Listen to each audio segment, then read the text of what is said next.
I deployed Kimi K2 Thinking on private GPUs, and it cost me a lot of money.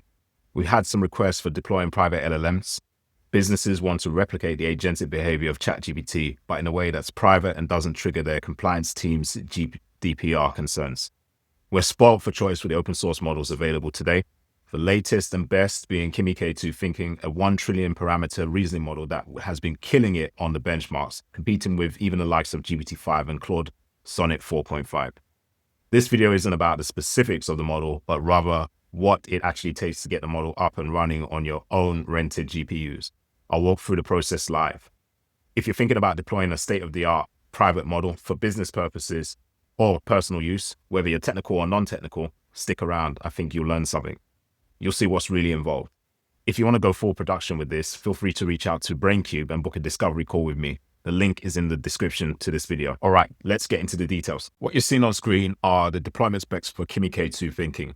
I use ChatGPT to generate these specs, by the way, to save me calculating memory requirements and remembering all of the other boilerplate required for deployment.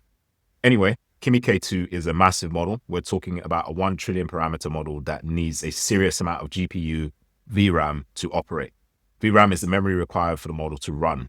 The total memory requirement is so large that we need to split the model across multiple GPUs. In this case, 8 GPUs to ensure we have enough capacity. Our specs are actually suggesting we should need around 8 H200 GPUs, which is going to cost a fortune. We're using the vLLM Docker image to make this easy. vLLM does 2 important things for us. First, it provides the inference framework that enables us to do things like sharding the model across multiple GPUs and serving the model. Second, it provides an OpenAI chat completions endpoint, so we can call the model in our application as if we were using OpenAI's API. It's really just a convenience wrapper that makes deployment much simpler. I use Runpod to deploy the model. I've used it for years now. I find it fast, easy, and intuitive.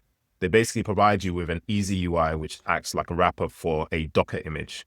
Once you have your server parameters decided, so your vLLM server parameters decided, you just plug those into Runpod and get going. These are the parameters I've used to get Kimi up and running. These are available in the vLLM documentation, but I've also made the template available for you on Runpod so you don't have to go through the pain of this setup. There are 2 parameterization options presented, one that optimizes for throughput and the other one that optimizes for a lower latency. If you're serving across multiple concurrent users, you should be optimizing for throughput. If you're just serving a few, go ahead and optimize for latency. So when I mean multiple, I mean scale. Think about 50 or 100 concurrent users. This is how the parameterization looks in the pod itself if you ever just wanted to go ahead and set up your own. Remember, the Runpod templates are just a UI for a Docker file. So if you're deploying outside of Runpod, just recreate this template as a Docker file and you can stand up the same vLLM inference server on your infrastructure of choice. The most important thing to pay attention to here is the tensor parallel size of 8. We need to make sure that we have 8 GPUs for the model sharding when we are deploying it.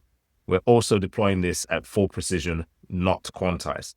So for the non-tech folk, quantized just means a compressed version of the model to preserve space, basically a performance cost trade-off. We're going full precision here. All right, so let's talk about cost. For Kimi K2, we require around 600 gigabytes of container volume to hold the model weights themselves, which on Runpod isn't too expensive.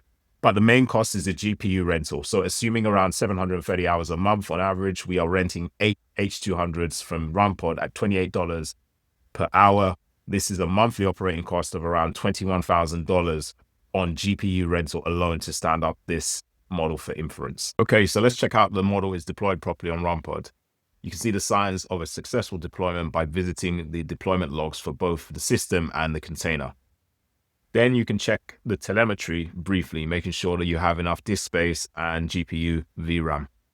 In the deployment portal, when you see ready, you know the endpoint is available to use. In the deployment logs for the container, you should see application startup complete. Then just go ahead and visit the endpoint and copy the URL. If you're using the BrainCube Cognitive Studio web app, you should ensure that you have set the vLLM base URL environment variable. Instructions for the setup will be in the repo README. So let's navigate to the BrainCube Cognitive Studio to test out Kimi. I'll just start by asking it to write a welcome message. Straight away, you can see for a reasoning model, the time to first token is pretty fast. That's also due to the good work of the vLLM developers.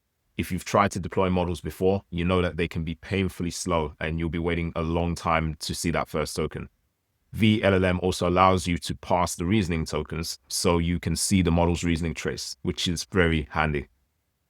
Obviously, this is quite nice for UI and UX purposes, but it's also great for model debugging.